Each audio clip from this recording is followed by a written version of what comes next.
പ്രതീക്ഷകൾ മുഴുവൻ അസ്തമിച്ചെടുത്ത് സകല വാതിലുകളും കുട്ടിയടക്കപ്പെട്ടെടുത്ത് വിധി കാത്തിരിക്കുന്ന ആ സഹോദരി ഇന്നലെ ദൈവത്തെങ്കിലേക്ക് പശ്ചാത്താപത്തിന്റെ കണ്ണീരുമായി കൈകളുയർത്തിയിട്ടുണ്ടാകാം. ഭരണകൂടം പോലും കൈമലർത്തിയിടത്താണ് ഒരു വെള്ള തലപ്പാവുകാരൻ കടന്നു വരുന്നത്. അതെ, നമുക്ക് പ്രതീക്ഷിക്കാൻ വകയുണ്ടെന്ന്. സാക്ഷാൽ Sultanul Ulama Indian grand mufti Kanthapuram AP Aboobacker Musliyar. വർഗീയതയുടെ വിഷച്ചീട്ടിറക്കുന്ന മേശയ്ക്ക് ചുറ്റും ഇന്ന് ആദിയുടെ വിഷപ്പുക ഉയർന്നു പൊങ്ങും.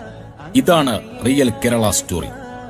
തന്റെ സ്വന്തം മകളെപ്പോലെ ചേർത്ത് നിർത്തി നിമിഷപ്രിയയെ ജീവിതത്തിലേക്ക് തിരിച്ചു കൊണ്ടുവരാൻ ഒരു കുടുംബത്തിന്റെ കണ്ണീരൊപ്പാൻ മുന്നിട്ട് നിൽക്കുന്ന കാന്തപുരം ഉസ്താദിന് നന്ദി, ഒരു 100 കോടി നന്ദി. പഴയൊരു പാട്ട് ഒരിക്കൽ കൂടി ഓർമ്മിക്കുന്നു. കാന്തപുരം കാഞ്ചനതാരം, കാലത്തിന്റെ കൗതുക സാരം, കാവലേകല്ല കാരുണ്യമാണ്. ഒരുപാട് നന്ദി. കാന്തപുരം കാഞ്ചനതാരം, കാലത്തിന്റെ കൗതുക സാരം.